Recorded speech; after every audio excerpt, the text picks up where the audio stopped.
Before I begin reflecting on this week's Parsha, I'd just like to say that we are here with heavy hearts on behalf of our brothers and sisters in Israel and the difficult times that they're experiencing. And may the words of Torah that we discussed today be in their benefit, and we dedicate it to them today. This week's Parsha begins with a review of the 42 locations that the Jewish people traveled from the time they left Egypt up until the time that they got into the land of Israel. And it talks about all the various setbacks and challenges that they had along the way. Rashi explains, based upon a midrash, why it was necessary for the Torah to articulate once again all the failings of the Jewish people as they traveled through the desert into the Holy Land. And Rashi famously gives a parable comparing this to a king who had a son, and the son was very ill, and they sought out a physician in a faraway land, and they traveled all the way to this faraway land, and the physician was able to go ahead and help cure this child. On the way home, as they were traveling back home, the father pointed out to the son and said, "Look, son, this is where you had your terrible fever. This is where you were dehydrated. This is where you were suffering." And he pointed out all the setbacks that he had along the way.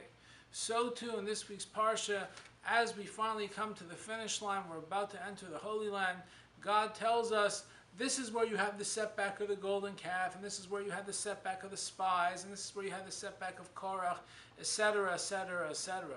The question is, why do we have to review all of our failings that we had as a people?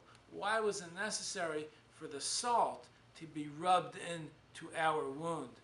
And I think this teaches us a great lesson on how we can go ahead and react to failures in life, because as people we are always going to have some failing in one way or another, and we have to at that point make a choice how we are going to react from that failure.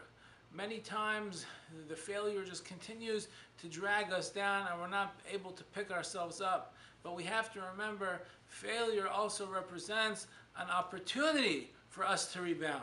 When we fall off that bike the first time as we're trying to ride that bike as a child, it's an opportunity to get back on the bike and keep on pedaling, because we have to go ahead and transform these failures into opportunities for the future.